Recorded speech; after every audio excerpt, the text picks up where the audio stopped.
I felt compelled to really address. One of them involves a beloved black sitcom, Good Times. Believe it or not, and Mr. Steph Curry, star of the Golden State Warriors.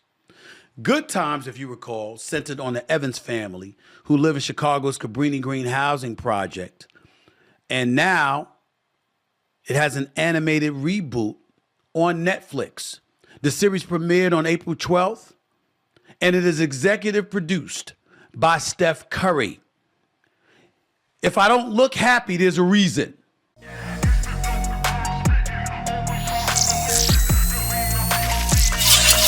What's up, everybody? Derek Anderson, the DA. All right, check it out. So, Good Times. We've talked about this a couple of times already. We've done a couple of videos on this. And what I find interesting is this show came out about a week ago. And look at the Rotten Tomato reactions to this thing. 70% on the critics, 31% from the audience. That was to be expected. I think everybody kind of expected that. But what I didn't expect was how apathetic the response is. Only 6 reviews from the critics, less than 50 ratings from the audience. Like nobody's checking for it, and people aren't even bothering to come out here and drop their opinions on Rotten Tomatoes to dunk on it. That's really telling. All right, that's telling. People are like, I'm steering clear of this show. I don't want to have anything to do with it. I don't even want to put my response out there for Rotten Tomatoes whatsoever. I don't know why that is, because there's been plenty of reviews, all right? People have been reviewing the show. Like you can see this one is from NPR. Netflix's Good Times, an explicit revival which feels calculated to offend. And then we got one on Variety. Netflix's Good Times reboot is dated, humorless, and baffling. CNN had their comment. Netflix's animated Good Times flunks the TV reboot test. Even the Huffington Post, y'all.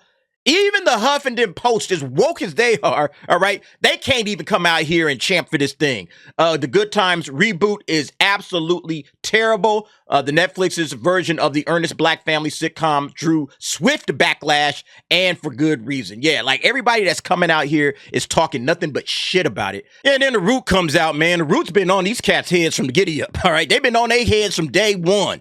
Black Twitter is not done shaming Netflix's animated Good Times reboot. All right. Said, yeah, viewers had their thoughts on the controversial reboot. Nobody was rocking with it. They wasn't rocking with the trailer. They sure as hell wasn't rocking with this thing after they watched it. But then this guy right here, this dude also on The Root, Dustin J. Siebert, he had to write this article. Netflix's Good Times reboot is flaming stereotype written trash, which is true. But then he says it's white creators are to blame. Bro, time out. Whoa. I'm so tired of us doing this bullshit. Why do we say, oh, well, it's the white people that are to blame for the problems going on? It's the white people to blame for this bad show. Like, first of all, the white creators, as he likes to say, this thing is show ran by a black woman. Yeah, you can see it here, right? This is the IMDb Good Times creator, Renata Shepard, all right? And then when we go to Renata Shepard, this is Renata Shepard. Does this look like a white creator to you? I mean, she's a little lighter than the average black chick, but yeah, is she? No, this is a black woman. So I don't know what this clown over here is talking about, man. But yeah, I do know what he's talking about. He's trying to take agency away from black people and make everybody's, the black people problems belong to somebody else. That's what he's trying to do. Oh, the white creators are to blame for this terrible black show. No, it's the black woman that show ran the show. Because she could have pulled out, because here's what he says. He says Black Again, which is Good Times Black Again, I guess the official name of the show, is executive produced by Lear, who died in December at 101. Family Guy creator Seth MacFarlane, who has proven with the Cleveland show that he enjoys black folks shucking and jiving, and NBA superstar Steph Curry, whose presence is a head scratcher, a dude who has been rich his entire life thanks to NBA pops and non-parallel jump shot, doesn't inspire confidence as a creative thumb on a story about a struggling black family from the hood. Yeah, you can say that true, all right? But then look what he says here. Lear, MacFarlane, and Curry apparently brought the concept to Renata Shepard, an Afro-Latina woman who said that she wanted to approach the show with authenticity, but Black Again feels like Candace Owens' version of black authenticity. So here's the problem. This chick right here should have just dipped out. And she says, you know what? Not for me. As an Afro-Latina, he tried to clean that up. Oh, no, it's Afro and Latina, Instead of just calling her a black woman, which is exactly what it is that she looks like, instead of just saying,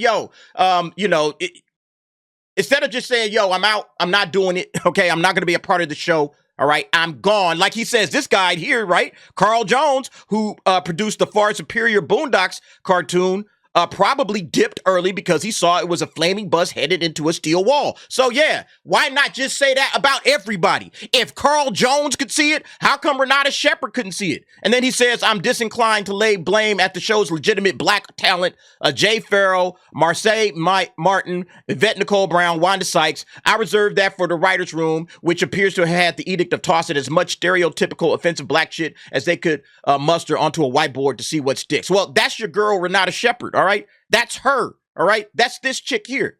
She's the one that didn't do the job, all right? It's her show. She's the show runner, all right? That's like her being the writer, the director, the producer, all of it.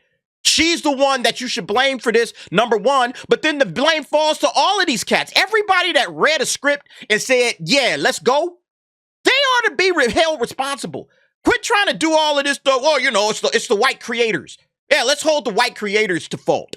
This is the problem, is when we always pointing fingers at whoever we can point fingers at, and when stuff isn't right, instead of going like, yeah, it's right here, okay? I got agency, because the people that are to blame are the ones that need to fix it. But how you gonna fix your own problems if you always pointing at other people? You got to start within, you know?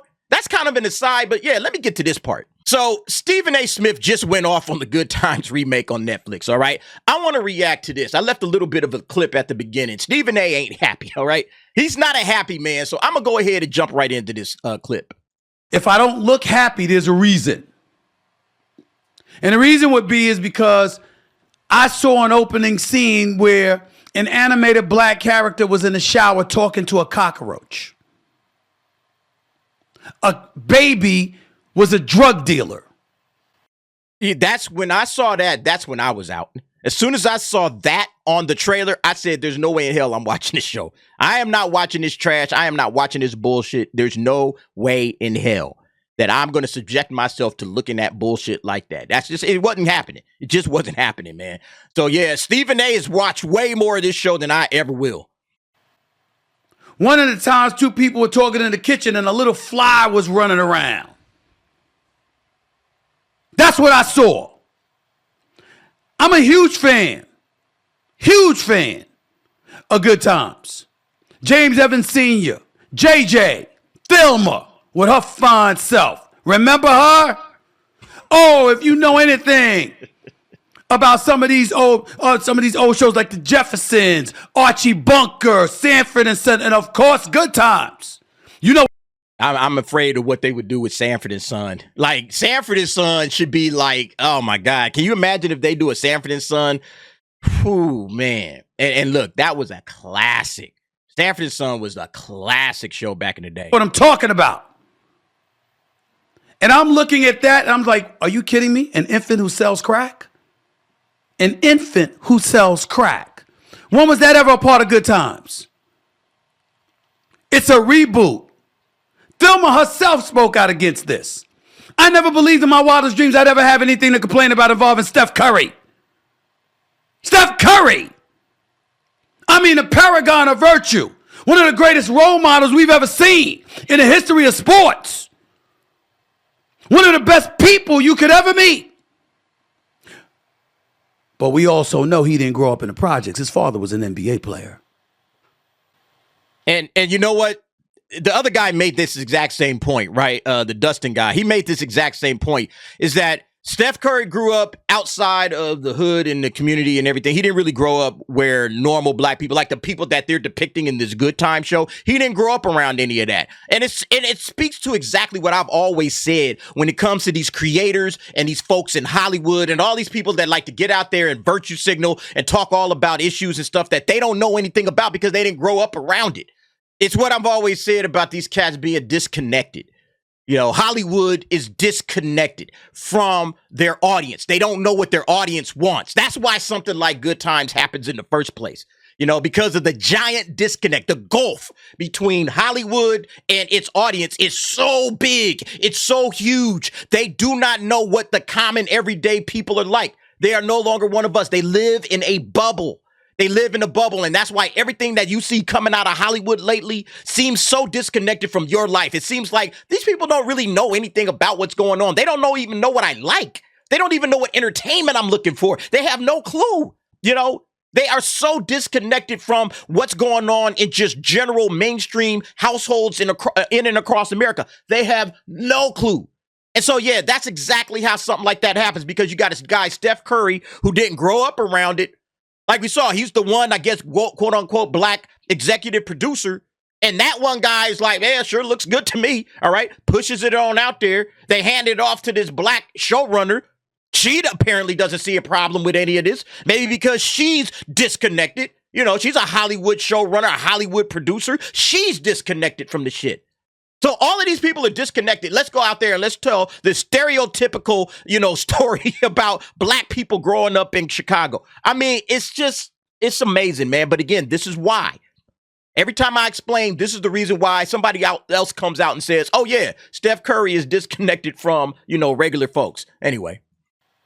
And I don't know who the hell told him, Seth MacFarlane, or anybody else there, that this was okay. Seth MacFarlane, remember. I mean, nobody has to tell him anything, Stephen A. That's the whole point. Nobody has to tell them. They know better. They know what they're doing. They know the entertainment game. They know what the audiences are looking for. I always say, who's asking for race swaps? Who told you we wanted a race swapped Little Mermaid? Who said that? Who wanted that? Who asked for this? You always see that. I'm saying that all the time. Who is asking for this stuff? Who? Nobody. But they know better. All right? That's why this stuff comes out, because they are our betters. At least that's the way they look at it. Okay? They know better than we do what we want, and we're going to give it to you.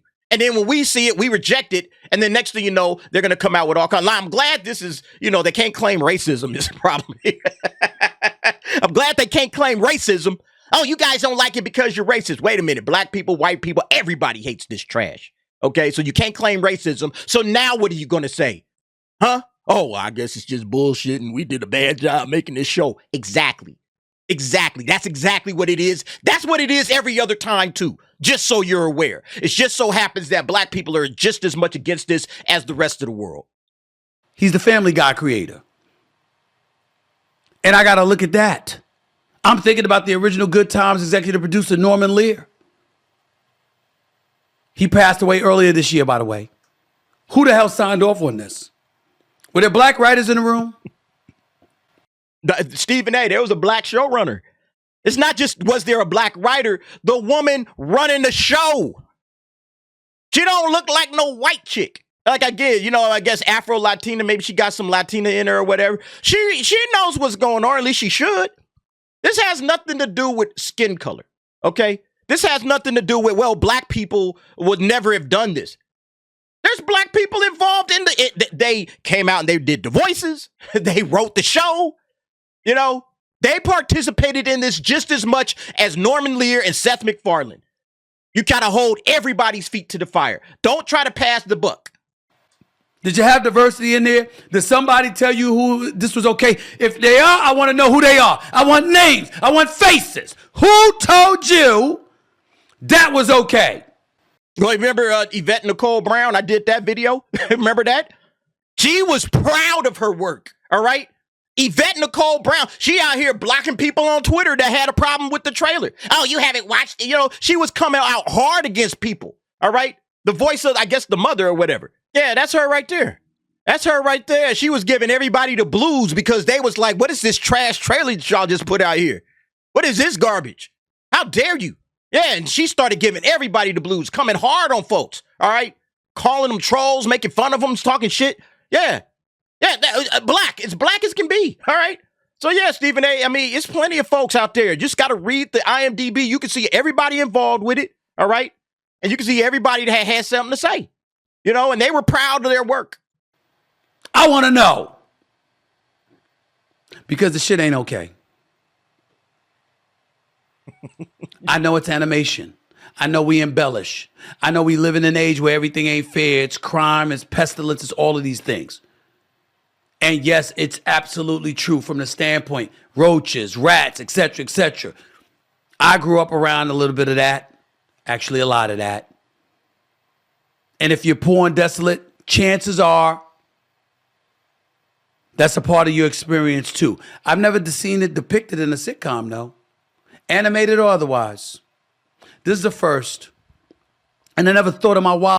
You know, like they've had sitcoms where you've had some raunchy stuff depicted, and animation as well. Babay Kids comes immediately to mind when it comes to that. So this ain't the first time. But to me, like those were products of a bygone era. Like, you know, Babay Kids was like in the 90s, I think 80s. It was an 80s comedy bit by Robin Harris. Robin Harris used to do that show back in the 80s. He used to do that joke back in the 80s. They turned it into an animated show in the early 90s, you know, when he caught fire after, you know, doing House Party, and then his stars started to rise before his untimely passing. Robin Harris, hilarious comedian, by the way. Dude was just spot on and just funny as hell. You know, he did all of these types of jokes, okay? You know, the rats and the you know, the roaches and all that kind of stuff and everything like that. He did those jokes. You know, and that stuff made it into some of his stuff. I can't remember exactly all the plots of Babay Kids other than them going to Disneyland and jumping out of It's a Small World. But at the end of the day, this isn't new.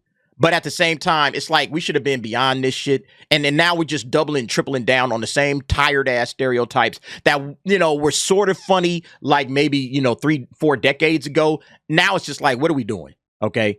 You know, that shit was funny back in the day. Now it's kind of like, not really that funny anymore. You know, Drug Dealing Baby, like I said, Drug Dealing Baby is when I was out, you know, I'm like, all right, this is just dumb, you know. And again, a lot of these concepts, they're not handled with care. And from the people that have watched it and have spoken on it, listen, it was obvious just from the trailer alone that this was going to be hot garbage. You know, everybody kind of saw it coming. The trailer, the reactions from everybody pretty much in the media on the trailer, Stephen A. Smith, you know, it just goes without saying, this is just hot garbage. Wildest dreams that Steph Curry himself would have something to do with something like this.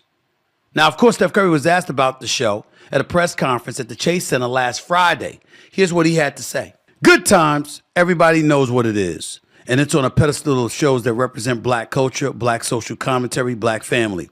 This is a different take on that, so the name will ring, but an animated series that's kind of driven towards the adult audience. It's a little different, and so you take that for what it is. And I would not be watching with my kids, but I think it has a little something for everybody. Well, for the right audience, for sure. Like that statement right there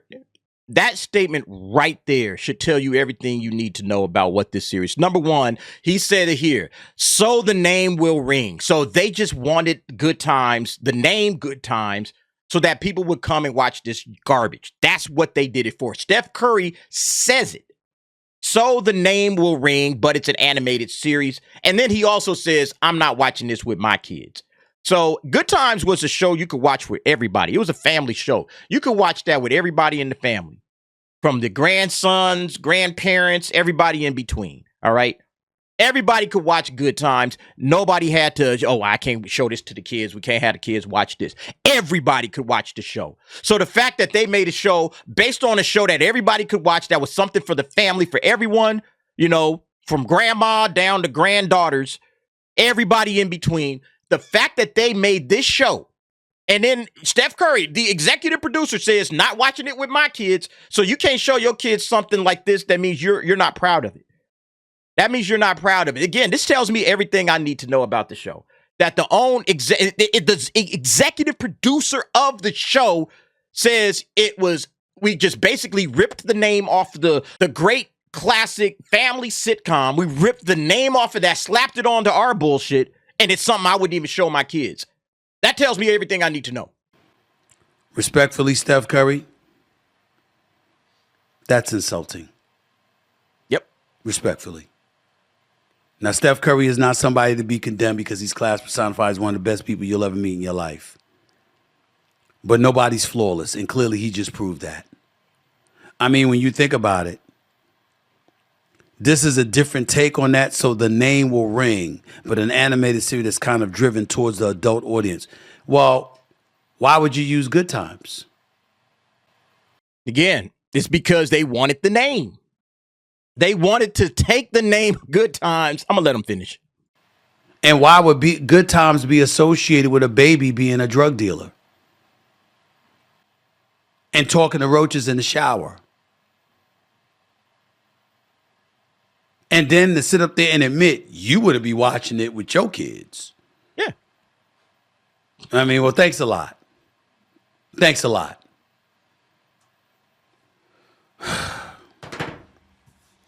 Sometimes I wonder, boys. Sometimes I wonder. I don't wonder anymore. I know. All right. I know now. Okay. I had stopped wondering a long time ago when it comes to this bullshit. And it starts right here when we doing this type of shit. Okay. It starts right here when we want to blame everybody but ourselves for our shit. You know? So I guarantee you, like, I bet you some of these actors and actresses and writers that jumped into this, they said this same crap. Well, if anybody's going to get the blame, it's going to be Seth MacFarlane and Norman Lear. It won't be me. I'm not going to take any heat for this, you know? And then we allowed this shit to happen. They participate in it. They profit off of it. All right. They make their money off of it. And then they blame others instead of just saying, I did that to me, to my culture. I did that. Yeah, that's why, Stephen A. Okay. Because when you can pass the buck so easily, like Steph Curry passes a basketball, all right, when you can pass the buck and get the heat off of yourself and put it on others, that's why it keeps happening. And so nobody's going to learn anything from this. Everybody's just going to go like this clown on the roots and I'm just going to blame the white folks, okay? Instead of putting the blame squarely in the lap of the showrunner, which is a black woman, and all of the black talent that participated in this, put the blame on yourself. All right. Anyway, folks, y'all let me know what y'all think about this situation. Jump down in the comments. Give me your thoughts and opinions on that. Thanks for watching. See you next time.